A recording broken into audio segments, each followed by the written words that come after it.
इस कहानी की शुरुआत होती है डायबोलिक नाम के एक शातिर चोर से, जो रातों रात एक बिल्डिंग में घुसने की कोशिश कर रहा था। ये बिल्डिंग एक ज्वेलरी कंपनी की थी, जिसके अंदर इस देश का सबसे कीमती ताज को रखा गया था। अब यहाँ डायबोलिक का काम काफी आसान हो गया, क्योंकि इस ताज की हिफाजत के लिए सिर्फ एक सिक्योरिटी गार्ड को रखा गया था और बाकी के गार्ड बड़े ही आराम से ताश की बाजी खेल रहे थे। अब बिल्डिंग के अंदर एंटर होते ही डायबोलिक ने इस अकेले गार्ड को मार डाला और फौरन उस कमरे तक पहुंचा जहां उस बेशकीमती ताज को रखा गया था। लेकिन कमरे में एंटर होते ही वहां का सिक्योरिटी अलार्म बजने लगा, जिसके चलते बाकी के गार्ड भी अलर्ट हो गए। अब अलार्म सुनते ही बाकी गार्ड्स उस कमरे तक पहुंचे जहां इन्हें कमरे का दरवाजा खोलने में परेशानी हो रही थी, क्योंकि डायबोलिक ने दरवाजे की चाबी वाले छेद को अंदर से ब्लॉक कर दिया था। ये देखकर गार्ड्स ने उस दरवाजे को बम से उड़ाने का फैसला किया, लेकिन जब तक वो लोग अंदर पहुंचे जब तक डायबोलिक ने वो ताज चुरा लिया था और अपने पैराग्लाइडर पर उड़कर वहां से भाग चुका था। इसके बाद उसने चलती हुई गाड़ी पर लैंड किया, जो कि उसकी गर्लफ्रेंड ईवा चला रही थी। इसके बाद वो गाड़ी के अंदर एंटर हुआ और ये दोनों उस बेशकीमती ताज को लेकर यहाँ से फरार हो गए। अब अगली शाम कंपनी ने एक ज्वेलरी शो को ऑर्गेनाइज किया ताकि वो अपने बेशकीमती गहने दुनिया को दिखा सकें।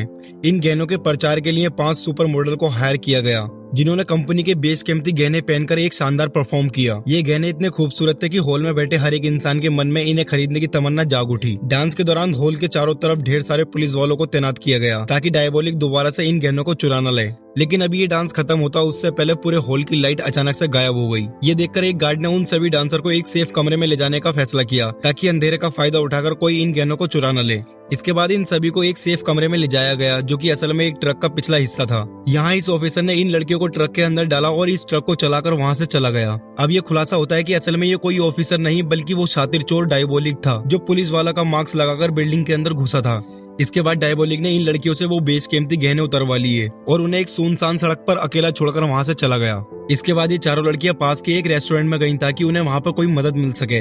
अब रेस्टोरेंट में घुसते ही एक लड़का इन लड़कियों के पास आकर इन्हें छेड़ने लगा, पर तभी अचानक से एक लड़की ने उसका हाथ मोड़कर उसे उसकी औकात दिखा दी। दरअसल ये लड़कियां कोई मामूली डांसर नहीं बल्कि अंडरकवर एजेंट थी, जिन्हें डायबोलिक को पकड़ने का काम सौंपा गया था। यहाँ लड़कियों की लीडर, जिसका नाम एजेंट बुराफ था, उसने रेस्टोरेंट के फोन से ऑफिसर जिन को कॉल किया और उसे पूरी बात बताई, जिनको वही ऑफिसर था जिसने आधी जिंदगी डायबोलिक को पकड़ने की कोशिश में बिता दी थी। यहाँ बुराफ ने बताया कि उनका प्लान काम कर चुका है और डायबोलिक अब उनके जाल में फंस चुका है। दरअसल ये लोग जानते थे कि डायबोलिक उन गहनों को जरूर चुराने आएगा और इसलिए इन्होंने उन गहनों के अंदर एक जीपीएस ट्रैकर को फिट करवा दिया था ताकि वो डायबोलिक की लोकेशन को ट्रैक करके उसके खुफिया अड्डे तक पहुंच सके और उसका सारा माल जब्त करके उसे गिरफ्तार कर सके। अब इस बात से अनजान ईवा और डायबोलिक अपने खुफिया अड्डे पर पहुंचे, जो कि एक बड़े से पहाड़ के अंदर बना हुआ था। अंदर आकर इन्होंने अपने चोरी का सारा माल बाहर निकाला और अपनी इस जीत को सेलिब्रेट किया। इस चोरी के बाद इन दोनों के पास काफी पैसे हो चुके थे, जिससे ये अपनी बाकी की जिंदगी बड़े ही आराम से गुजार सकते थे। यहाँ ईवा ने डायबोलिक से कहा कि हमें कुछ दिनों के लिए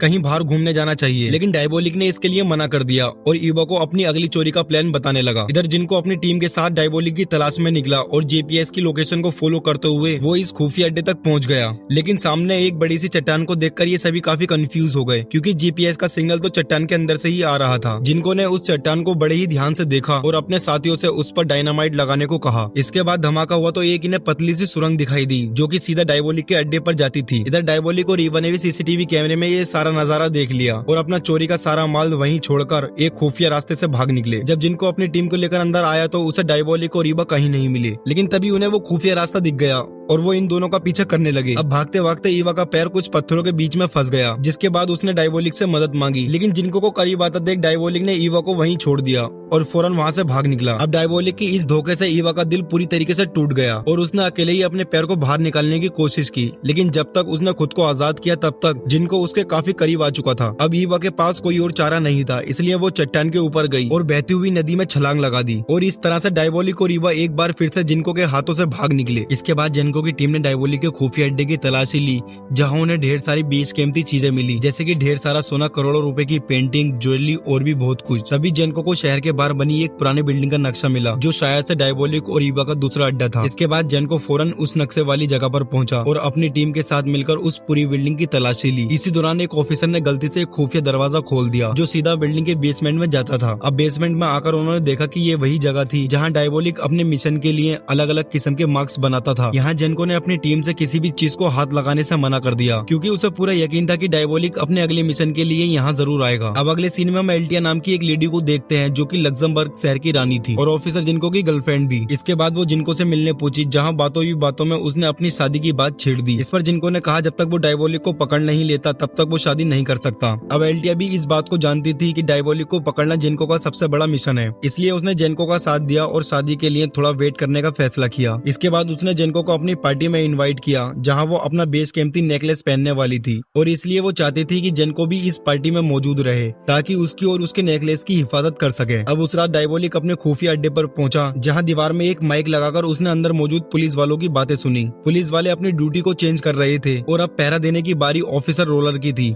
अब थोड़ी देर बाद डायबोलिक ने बेसमेंट का दरवाजा खोल दिया और ये देखते ही एजेंट रोलर ने उस पर गोलियों की बारिश कर दी। हालांकि डायबोलिक पर इसका कोई असर नहीं हुआ, क्योंकि इन दोनों के बीच में एक कांच की मोटी सी दीवार मौजूद थी। अब गोलियों की आवाज सुनकर वहां मौजूद सभी ऑफिसर अलर्ट हो गए और फौरन बिल्डिंग की बेसमेंट में पहुंचे। यहाँ उन्होंने देखा कि रोलर जमीन पर बेहोश पड़ा है और डायबोलिक अपनी मार्क्स वाली मशीन को चुराकर भाग चुका है। अब जब जेनको को ये बात पता लगी तो उसे अपने साथियों पर काफी गुस्सा आया, क्योंकि इनके रहते हुए डायबोलिक उस बिल्डिंग के अंदर घुसा और इनके नाक के नीचे से वो मार्क्स वाली मशीन चुरा कर ले गया। अब अगले दिन जिनको को आला ऑफिसर ने उसे अगले मिशन की प्लानिंग के लिए बुलाया। अभी ये लोग यहाँ बात कर ही रहे थे कि तभी इनके पास ईवा का कॉल आता है। ईवा इनसे कहती है कि मैं डायबोलिक को पकड़ने में पुलिस की मदद करूंगी, पर इसके बदले में मुझे मेरी आजादी की गारंटी चाहिए। मेरी शर्त यह है कि मुझ पर लगे सारे इल्जामों को रद्द करके मुझे एक दूसरे देश में भेज दिया जाए। यहाँ ईवा ने इन्हें सोचने के लिए आधे घंटे का समय दिया और फोन कट कर दिया। यहाँ जेनको के सीनियर को ये ऑफर काफी पसंद आया और उन्होंने जेनको को इस पर अमल करने को कहा, क्योंकि अब पानी सर से ऊपर चढ़ चुका था और इन्हें किसी भी कीमत पर अब डायबोलिक को पकड़ना था। हालांकि जेनको इस बात से सहमत नहीं था और वो डायबोलिक के साथ साथ ईवा को भी पकड़ना चाहता था। इसके बाद उसने अपने सभी साथियों को एक प्लान बताया कि जब अगली बार ईवा मुझे कॉल करेगी तो मैं उसे अपनी बातों में उलझा कर रखूंगा और इस मौके का फायदा उठाकर तुम उसकी लोकेशन को ट्रैक कर लेना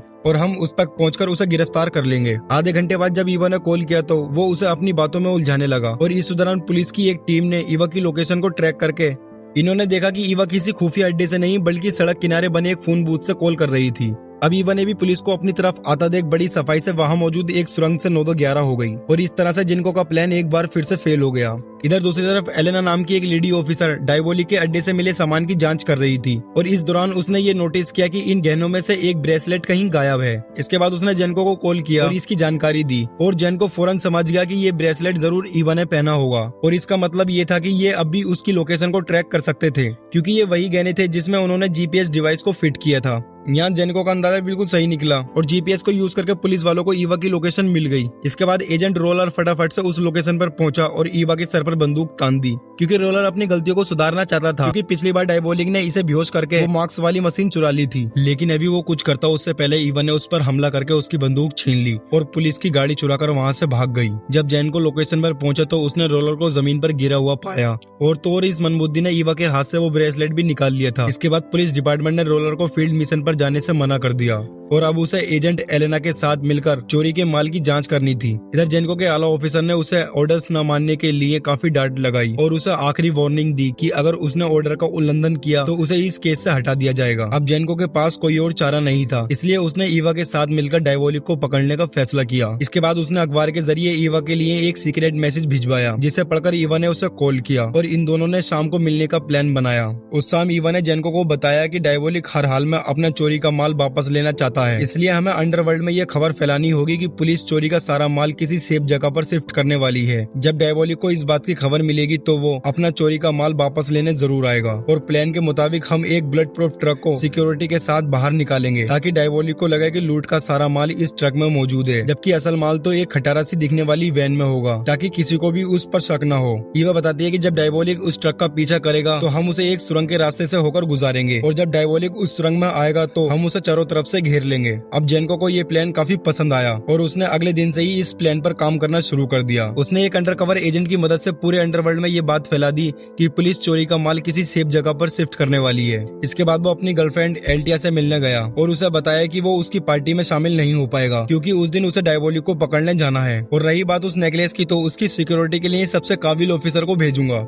फाइनली वो दिन आ गया जब जेनको अपने प्लान को अंजाम देने वाला था। इधर दूसरी तरफ एल्टिया ने पार्टी के लिए शहर की सबसे काबिल मेकअप आर्टिस्ट को बुलाया और पार्टी में जाने के लिए तैयार होने लगी। इधर मिशन के लिए कमांडो की एक टुकड़ी बनाई गई और उन्हें डायबोलिक को पकड़ने का पूरा प्लान समझाया गया। इसके बाद ऑफिसर ने सभी से पूछा कि वो असली माल वाली खटारा वैन कौन चलाएगा। यहाँ रोलर कहता है कि असली माल वाली गाड़ी वो चलाएगा क्योंकि वो अपनी पुरानी गलतियों को सुधार कर खुद को साबित करना चाहता है। यहाँ एलेना ने रोलर को काफी रोकने की कोशिश की, लेकिन रोलर इसके लिए नहीं माना और खुद उस गाड़ी को चलाने का फैसला किया। इसके बाद लूट का सारा माल मामूली सी दिखने वाली वैन में डाल दिया गया और अब सभी लोग इस मिशन पर जाने के लिए बिल्कुल तैयार थे और ऑर्डर के मिलते ही उस बुलेट प्रूफ ट्रक को भारी भरकम सिक्योरिटी के साथ बाहर निकाला गया। अब थोड़ी देर बाद रोलर असली माल वाली गाड़ी को लेकर उल्टी दिशा में निकल गया।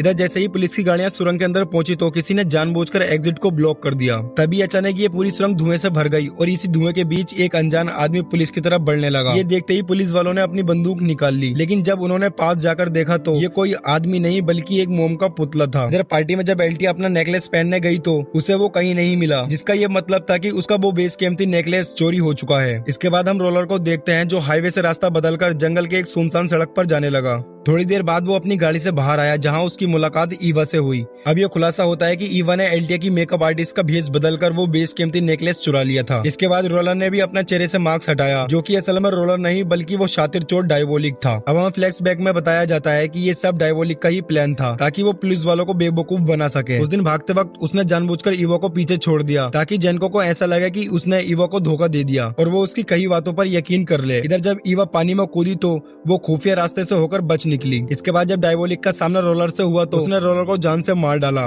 और उसके चेहरे का मास्क बनाकर उसकी जगह ले ली और इस तरह से डायबोलिक ने पूरे पुलिस डिपार्टमेंट को बेवकूफ बनाया और अपना लूट का सारा माल वापस चुरा लिया। इधर जेनको को जब ये बात पता लगी तो वो पूरी तरीके से टूट गया क्योंकि ना तो वो डायबोलिक को पकड़ सका और ना ही वो एल्टिया का वो नेकलेस बचा सका। इधर ईवा और डायबोलिक ने लूट का सारा माल चुराकर ये शहर छोड़ दिया और एक नए शहर में अपनी एक नई जिंदगी शुरू की।